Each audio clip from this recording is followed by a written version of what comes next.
menjelaskan mengenai indeks Miller dan penentuan indeks Miller, di mana indeks Miller ini adalah sistem notasi H, K, dan L yang digunakan untuk menentukan orientasi sebuah kristal. Dan indeks Miller ini ditulis dalam kurung.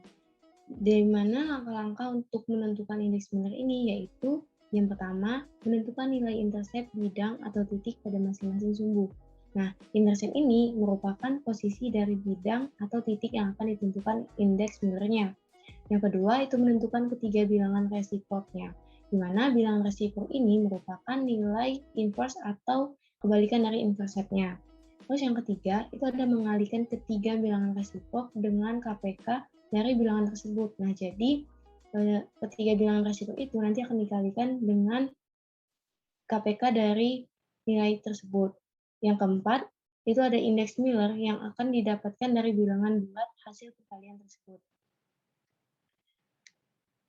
Kemudian, di sini ada contoh dari soal indeks Miller, di mana di sini terdapat kubus yang pada bidang X, Y, dan Z, di mana nilai intercept pada bidang X itu sebesar 1, Y itu tak hingga, dan Z itu tidak tak hingga. Kemudian, bilangan resiproknya itu kebalikan dari nilai intercept-nya. Setelah itu, nilai resiproknya itu dikali 1, dan kemudian didapatkan hasil yaitu 1, 0, 0. Kemudian nilai indeks Miller-nya ini itu adalah 1, 0, 0. Sebelumnya, perkenalkan, nama saya Nurmaliza. Di sini saya akan menjelaskan mengenai materi yang kedua dan yang ketiga. Langsung saja untuk soal yang kedua itu tentang menentukan indeks Miller suatu bidang pada kubus. Yang kedua, menentukan indeks Miller. Adapun cara untuk menentukan indeks Miller-nya yaitu yang pertama itu kita harus menentukan titik acuan pada kubus ini. Dan di sini kita dapatkan titik acuannya itu kita anggap saja itu pada D, yaitu di titik ini. Setelah itu dari titik acuan ini kita dapat menarik garis ke arah sumbu X, sumbu Y, dan sumbu Z. Untuk sumbu X itu ditarik ke arah bawah sini, yaitu ditarik ke arah A, disebut juga sebagai sumbu A1. Selanjutnya untuk sumbu Y atau A2 ditarik ke arah samping, yaitu ke arah sudut C. Dan untuk sumbu Z itu ditarik ke atas ke arah sudut H. Langkah selanjutnya yaitu intercept, yaitu untuk menentukan titik potong antara bidang dengan sumbu A1, A2, A3 atau sumbu X, Y, Z itu. Karena pada soal tidak ada skala nilainya, maka kita tentukan saja untuk setiap sisi kubus itu bernilai satu satuan. Selanjutnya resipolaks, yaitu kebalikan dari nilai intercept. Jadi setelah didapatkan nilai intercept, kita akan membalikan nilainya sehingga didapatkan nilai resipolaks. Langkah berikutnya yaitu simplification atau penyederhanaan. Jadi dari nilai resipolaks tadi, kita akan sederhanakan bilangannya menjadi bilangan bulat. Dan langkah terakhir yaitu akan didapatkan hasil indeks Miller, dan untuk penulisan indeks Miller-nya itu ditulis dalam bentuk dalam kurung H, K, L, tutup kurung. Lanjut ke soalnya, di sini ada 5 soal dengan 5 bentuk kubus dengan bidang yang berbeda-beda. Untuk soal yang pertama, bentuk kubusnya seperti ini, dan saya gambarkan lagi dari tampak depannya dengan menggunakan aplikasi Paint sehingga bisa lebih dilihat untuk sumbu-sumbu dan titik potongnya itu supaya lebih jelas. Di sini saya menggunakan tabel supaya lebih mudah dalam menentukan langkah-langkah untuk penyelesaiannya. Langsung saja langkah pertama itu kita menentukan titik potongnya. Jadi pada bidang dalam kubus ini yang kita beri warna biru itu, bidang tersebut mengalami perpotongan pada sumbu X atau A1, yaitu di titik ini, yang saya beri warna merah tersebut. Karena perpotongannya itu dalam satu sisi kubus, maka kita anggap nilainya 1, karena seperti yang kita jelaskan tadi, ini satu sisi kubus ini dianggap satu satuan. Sehingga kita tulis di sini nilainya 1. Selanjutnya untuk sumbu Y, kita lihat pada bidang biru tersebut, dia tidak berpotongan dengan sumbu Y atau A2. Sehingga kita tuliskan nilainya itu tak hingga. Sama juga untuk sumbu Z, kita dapat lihat bidang biru ini dia tidak berpotongan dengan sumbu Z sehingga kita tulis tak hingga. Dari nilai yang dapat dari titik potong ini, kita akan mendapatkan nilai resipolaks atau kebalikannya, yaitu tinggal dimasukkan saja 1/1, 1 per tak hingga, dan 1 per tak hingga. Dari nilai kebalikan tadi akan didapatkan penyederhanaannya juga, yaitu 1/1 itu sama dengan 1, 1 per tak hingga sama dengan 0, 1 per tak hingga sama dengan 0. Ditulis 0 karena 1 per tak hingga itu nilainya mendekati 0. Dan didapatlah indeks Millernya, kita tuliskan dalam kurung 1, 0, 0. Untuk kubus yang kedua caranya sama saja seperti yang pertama.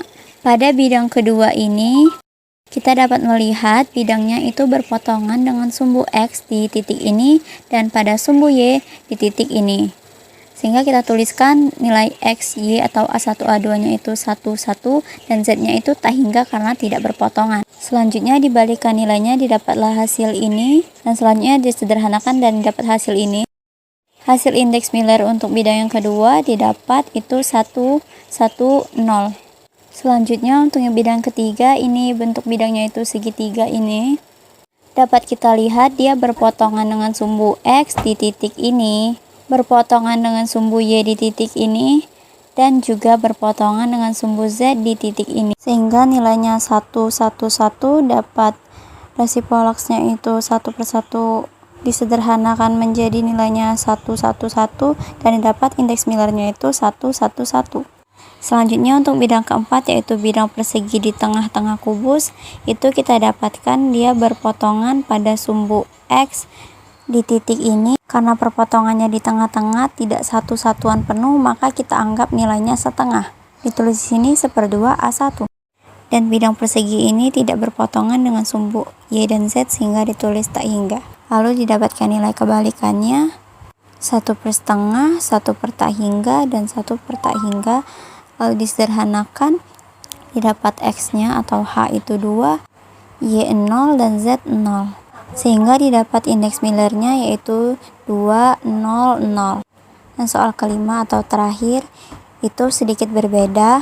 Titik acuannya itu berada di depan, sehingga dapat ditarik sumbu-sumbunya yaitu ke arah depan, samping, dan ke atas. Dan untuk bidangnya sendiri berada di belakang yang diwarnai dengan biru. Dapat kita lihat bidang ini berpotongan dengan sumbu X di titik ini. Karena perpotongannya itu ada di belakang sumbu, maka didapatkan nilainya itu -1. Karena ini setara dengan satu satuan sisi kubus, namun karena arahnya ke belakang maka dianggap minus. Kita tuliskan di sini -1. Karena tidak berpotongan dengan sumbu Y dan Z, nilainya tak hingga. Lalu nilai kebalikannya didapat itu 1 per -1, 1 per tak hingga, 1 per tak hingga. Dan didapatlah -1, 0, 0. Namun pada penulisan indeks Miller, nilai -1 itu ditulisnya sebagai 1 bar, 0, 0. Soal berikutnya yaitu menentukan gambar bidang dalam kubus setelah mengetahui indeks Millernya. Untuk soal nomor 3 ini itu kebalikan dari soal nomor 2 tadi, di mana pada soal nomor 2 kita menentukan indeks Miller setelah mengetahui bentuk bidangnya. Pada soal ini kita akan menggambarkan bidangnya jika diketahui nilai indeks Millernya. Langkah pertama yaitu resipolaks, atau kita akan menentukan dulu kebalikan dari bidang-bidang tadi. Langkah kedua yaitu kita gambarkan bidangnya di dalam kubus. Soal gambarkan suatu bidang yang indeks Millernya 234, 132, dan 245. Langkah pertama itu kita tuliskan dulu dalam bentuk tabel sehingga lebih mudah untuk dipahami. Tuliskan indeks Millernya, lalu nilai kebalikannya, yaitu untuk indeks Miller 234 itu nilai kebalikannya 1/2, 1/3, dan 1/4. Lakukan hal sama untuk indeks Miller yang lain. Langkah yang kedua itu kita gambarkan dulu kubus-kubusnya dan kita tentukan titik perpotongannya. Di sini saya menggunakan aplikasi Paint. Untuk indeks Miller yang pertama yaitu 234, kita tentukan resipolaksnya tadi itu 1/2, 1/3, dan 1/4. Untuk perpotongannya di sumbu Y itu kan didapatkan nilainya 1/2, maka setengah dari bidang ini, maka di tengah-tengah ini didapatkan titiknya di sini. Untuk sumbu Y itu nilainya 1/3, maka didapatkan perpotongan terhadap sumbu Y itu di sini. Dan untuk sumbu Z, karena di sini nilainya 4, maka nilainya itu 1/4. Titik perpotongannya itu berada di antara garis satu satuan bidang ini, maka diambil 1/4-nya saja di titik ini. Untuk bidang yang ini itu juga sama, kita kita tentukan titik potongnya itu dari kebalikan nilai ini, didapatkan titik potong terhadap sumbu X itu kan 1/1 atau 1 itu di titik ini karena senilai dengan satu satuan garis ini. Perpotongan sumbu Y-nya itu di sini karena setara dengan 1/3. Dan untuk sumbu Z, perpotongannya di tengah-tengah garis ini karena senilai 1/2. Untuk indeks Miller yang ketiga dengan cara yang sama akan didapatkan 3 titik potong seperti terlihat di sini dengan 3 titik merah tersebut. Setelahnya lanjut ke langkah terakhir atau langkah ketiga, kita tinggal menghubungkan garis-garis merah pada titik perpotongan tadi sehingga membentuk suatu bidang. Di sini terlihat untuk gambar yang pertama, dia membentuk bidang segitiga seperti ini bentuknya. Yang kedua berbentuk seperti ini, dan yang ketiga berbentuk seperti ini. Itulah hasil yang didapatkan dari nilai indeks Miller pada soal-soal tersebut. Baiklah, mungkin itu saja yang dapat saya jelaskan untuk materi kedua dan ketiga ini. Saya mohon maaf apabila masih ada kekurangan dan salah-salah. Materi selanjutnya akan dijelaskan oleh rekan kami. Assalamualaikum warahmatullahi wabarakatuh. Saya Sally Rusmani Fadila. Di sini saya akan menjelaskan tentang jarak antar bidang untuk 3 sistem kristal atau hubungan antara D, A, dan juga HKL pada 7 sistem kristal. Nah, tapi sebelum itu, saya akan menjelaskan terlebih dahulu apa sih HKL itu, apa itu D, dan apa itu A. Jadi, untuk mengetahui hubungan D, A, dan juga HKL pada 7 sistem kristal itu, kita harus ketahui dulu apa itu HKL. Nah, jadi HKL atau indeks Miller itu adalah suatu sistem pada kristalografi yang digunakan untuk menunjukkan kisi-kisi bidang dan juga arah suatu kristal. Nah, melalui titik-titik kisi suatu kristal itu, kita dapat membentuk suatu bidang datar. Nah, masing-masing bidang datar ini memiliki orientasi yang berbeda, kecuali pada bidang yang sejajar orientasinya adalah identik. Nah, kemudian untuk menentukan orientasi bidang tersebut kita itu bisa menggunakan sistem indeks yang dinamakan indeks Miller atau HKL tadi. Nah, kemudian ada A atau biasanya diintonasikan dengan A, B, atau C. Nah, ini merupakan parameter kisi suatu kristal. Nah, kemudian ada D. D itu merupakan jarak antar bidang-bidang kristal. Nah, baiklah di sini. Sekarang saya akan membahas hubungan jarak antar bidang atau D dengan bidang-bidang kristal atau HKL dan juga kisi-kisinya atau ABC. Nah, untuk sistem kristal yang pertama itu ada sistem kristal yang bernama kubik. Untuk sistem kristal jenis kubik ini, cara untuk menentukan jarak antar bidangnya itu dengan cara copy per D kuadrat, di mana D adalah jarak antar bidang sama dengan A kuadrat ditambah K kuadrat ditambah L kuadrat dibagi A kuadrat, kemudian A sama dengan B dan sama dengan C. Nah, untuk sistem kristal yang kedua itu adalah sistem kristal tetragonal, di mana untuk menentukan jarak bidangnya itu adalah 1/D kuadrat sama dengan H kuadrat ditambah K kuadrat dibagi A kuadrat ditambah L kuadrat per C kuadrat, di mana A sama dengan B, tapi B bukan sama dengan C. Nah, untuk sistem kristal yang ketiga ada ortorhombi. Nah, di mana hubungan antar bidangnya itu dapat dicari dengan H kuadrat per A kuadrat, kemudian ditambah K kuadrat per B kuadrat, ditambah L kuadrat dibagi C kuadrat, di mana A bukan sama dengan B, kemudian bukan sama dengan C. Nah, untuk sistem kristal yang keempat ada heksagonal, di mana untuk menentukan jarak antar bidangnya itu adalah 1/D kuadrat itu sama dengan 4/3 dikali H kuadrat ditambah HK ditambah K kuadrat dibagi A kuadrat. Kemudian ditambah L kuadrat per C kuadrat, di mana A sama dengan B bukan sama dengan C.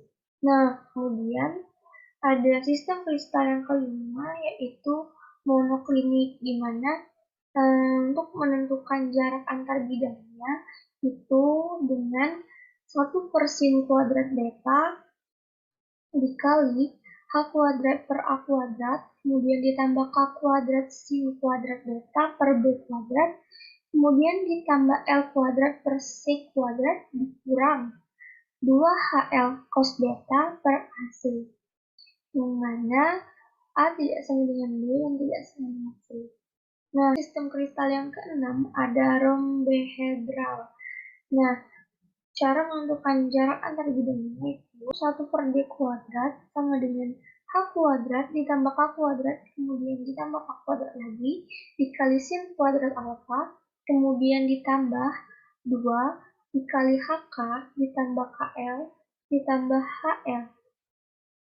Kemudian dikali cos kuadrat alfa dikurang cos kuadrat alfa per atau dibagi dengan A kuadrat dikali 1 kurang cos kuadrat alfa ditambah 2 cos pangkat 3 alfa, yang mana A tidak sama dengan B dan tidak sama dengan C. Nah, untuk sistem kristal yang ketujuh itu ada triklinik, di mana untuk menentukan jarak antar bidangnya atau 1/d kuadrat itu dengan 1/V kuadrat, di mana V ini adalah volume dari sel satuan, kemudian dikalikan dengan S11H kuadrat ditambah S22K kuadrat, kemudian ditambah S33L kuadrat, ditambah 2S12HK, ditambah 2S23KL, kemudian ditambah dengan 2S13HL. Nah, di mana S11 itu sama dengan B kuadrat C kuadrat sin kuadrat alfa, kemudian S22 itu A kuadrat C kuadrat sin kuadrat beta, dan S33 itu A kuadrat B kuadrat sin kuadrat gamma. Selanjutnya S12 itu A B C kuadrat dikali cos beta dikali cos gamma dikurang cos gamma. Nah, untuk S23 itu sama dengan A kuadrat BC dikali cos beta dikali cos gamma kurang cos alfa. Kemudian yang terakhir ada S13 yaitu AB kuadrat C dikali cos gamma dikali cos alfa dikurang cos beta. Nah, mungkin begitu saja penjelasan saya tentang bagaimana hubungan dari D, A, dan juga HKL atau jarak antar bidang untuk 7 sistem kristal. Apabila ada kurang, saya mohon maaf. Pada Allah, Assalamualaikum. Baiklah, selanjutnya saya akan menjelaskan mengenai materi kelima, yaitu terkait simulasi terjadinya sinar X.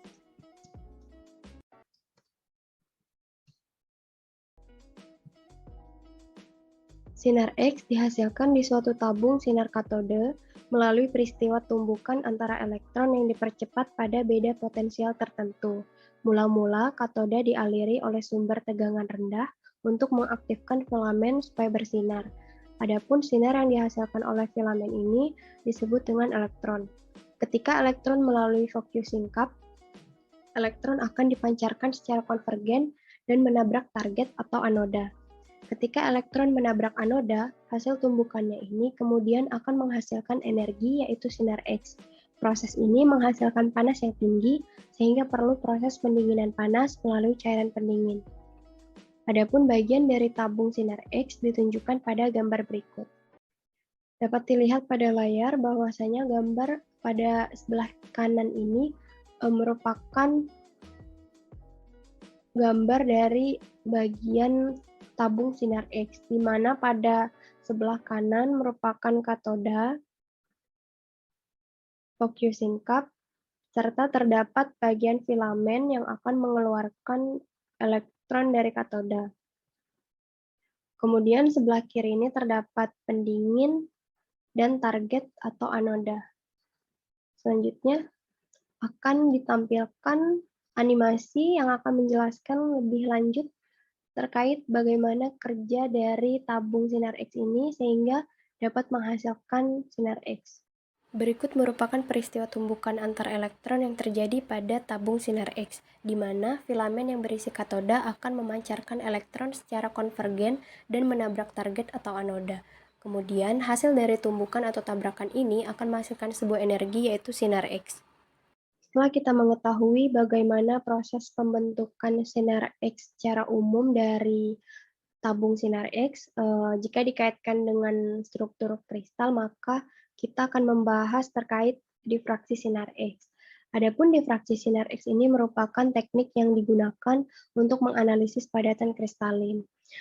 Adapun dapat dilihat gambar pada sebelah kanan ini dengan penjelasan elektron berkecepatan tinggi yang mengenai elektron pada orbital 1s akan menyebabkan elektron tereksitasi dan menyebabkan kekosongan pada orbital 1s. Dengan adanya pengisian elektron pada orbital kosong dari orbital yang lebih tinggi energinya, maka akan memberikan pancaran sinar X. Nah, adapun proses pembentukan atau pancaran sinar X ini dapat kita lihat pada animasi setelah ini. Elektron berkecepatan tinggi pada katoda ditembakkan tepat pada elektron di anoda, sehingga menyebabkan elektron pada anoda keluar dari kulitnya. Sebagaimana yang terlihat pada animasi, bahwasanya elektron berkecepatan tinggi mengenai elektron pada orbital kulit K, sehingga menyebabkan elektron pada kulit K mengalami kekosongan. Kemudian, kekosongan tersebut akan diisi oleh elektron dari kulit L, yang kemudian kulit L akan mengalami kekosongan juga, yang kemudian akan diisi oleh elektron dari kulit M. Begitupun seterusnya. Nah, adanya pengisian elektron pada orbital kosong ini dari orbital yang lebih tinggi energinya akan memberikan pancaran sinar X, di mana pancaran sinar X ini dihasilkan dari selisih energi yang terjadi yang kemudian diradiasikan menjadi sebuah sinar yang disebut sebagai sinar X. Suatu kristal memiliki susunan atom yang tersusun secara teratur dan berulang, memiliki jarak antar atom yang ordenya sama dengan panjang gelombang sinar X. Akibatnya, bila seberkas sinar X ditembakkan pada suatu material kristal, maka sinar tersebut akan menghasilkan pola difraksi yang khas. Adapun pola difraksi sinar X merupakan hasil interferensi gelombang yang terkait dengan sinar X. Dapat dilihat pada gambar 2 ini, di mana gambar 2 ini menunjukkan konfigurasi sinar X atau konfigurasi difraksi sinar X yang khas, di mana sinar X yang dihasilkan dari tabung sinar X ini akan dipancarkan melalui celah sempit. Kemudian berkas sinar X tadi akan ditangkap oleh kristal yang selanjutnya sebagian radiasinya tadi akan masuk dan kemudian sebagiannya lagi akan dipancarkan kembali. Sehingga akan membentuk sebuah pola difraksi yang khas. Menurut pendekatan Bragg, kristal dapat dipandang terdiri atas bidang-bidang datar kisi kristal yang masing-masing berfungsi sebagai cermin semi-transparan. Jika sinar X ditembakkan pada tumpukan bidang datar tersebut, maka beberapa akan dipantulkan oleh bidang tersebut dengan sudut pantul yang sama dengan sudut datang, seperti yang diilustrasikan dalam gambar 3. Sedangkan sisanya akan diteruskan menembus bidang. Dapat dilihat pada gambar 3 ini merupakan gambar pemantulan berkas sinar X monokromatis oleh dua bidang kisi dalam kristal dengan sudut sebesar theta dan jarak antara bidang kisi sebesar DHKL. Di mana dapat kita lihat pada gambar sebelah kiri ini merupakan gambar dari struktur kristal kubik NaCl dan sebelah kanannya ini merupakan penjalaran sinar difraksinya, di mana sudut datangnya itu atau berkas yang datang ini sama dengan sudut pantulnya. Perumusan secara matematik dapat dikemukakan dengan menghubungkan panjang gelombang sinar X, jarak antar bidang dalam kristal, dan sudut difraksinya, di mana perumusannya ini akan menjadi persamaan Bragg. yang mana N lambda sama dengan 2D sin theta. Dengan lambda adalah panjang gelombang sinar X, D adalah jarak antar kisi kristal, theta adalah sudut datang sinar, dan N adalah orde dari difraksi. Persamaan Bragg ini digunakan untuk menentukan parameter sel kristal. Baiklah, di sini saya akan menjawab untuk soal nomor 6, yaitu turunkan hukum Bragg atau difraksi cahaya pada struktur kristal.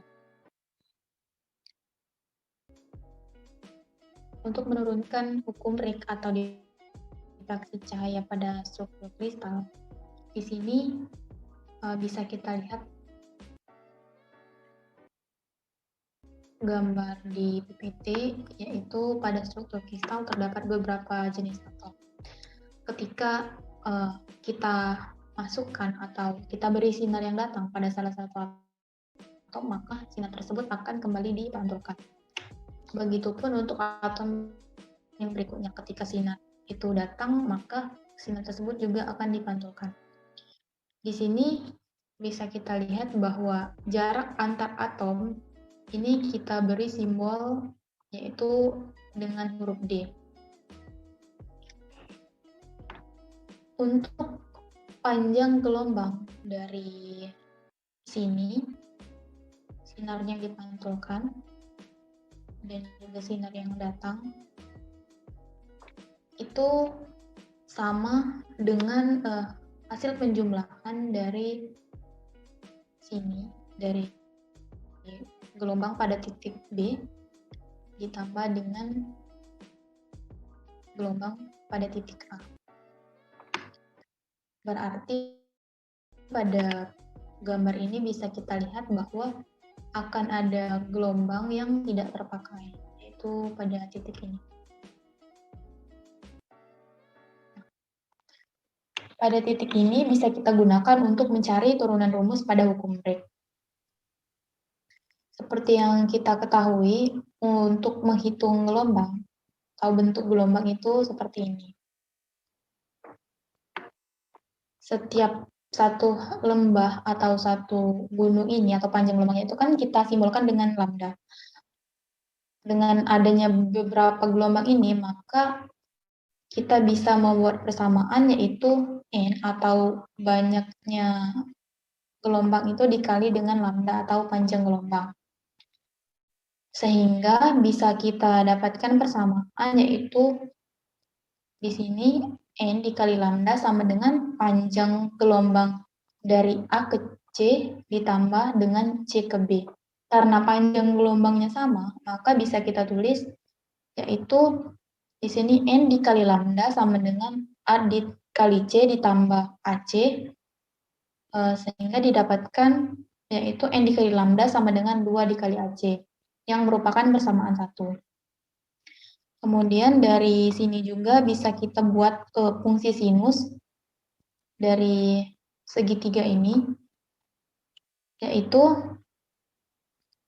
kita buat fungsi sinus, di mana rumus sinus kan depan dibagi miring. Untuk sin theta di sini pada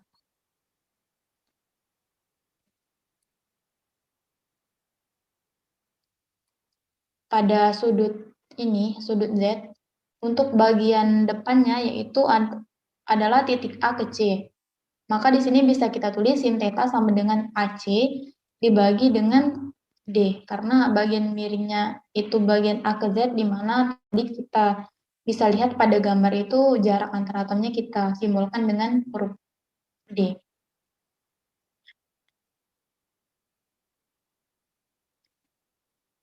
Dari sini kita dapatkan D sin theta sama dengan A dikali C yang merupakan persamaan 2. Dari persamaan ini kemudian kita substitusikan, di mana didapatkan D sin theta sama dengan N dikali lambda dibagi 2. Maka untuk hukum Bragg atau difraksi cahaya pada struktur kristal didapatkan rumusnya, yaitu 2D sin theta sama dengan N dikali lambda, di mana D adalah jarak antar bidang atau celah yang dilambangkan dengan satuan meter, dan N adalah orde, yaitu 1, 2, 3, dan seterusnya. Kemudian lambda adalah panjang gelombang dengan satuan meter, dan theta adalah sudut sinar yang datang ataupun sinar yang dipantulkan. Baiklah, itu saja yang dapat saya jelaskan untuk soal nomor 6. Lebih dan kurang kami mohon maaf, kepada Allah kami mohon ampun. Akhiri, wassalamualaikum warahmatullahi wabarakatuh.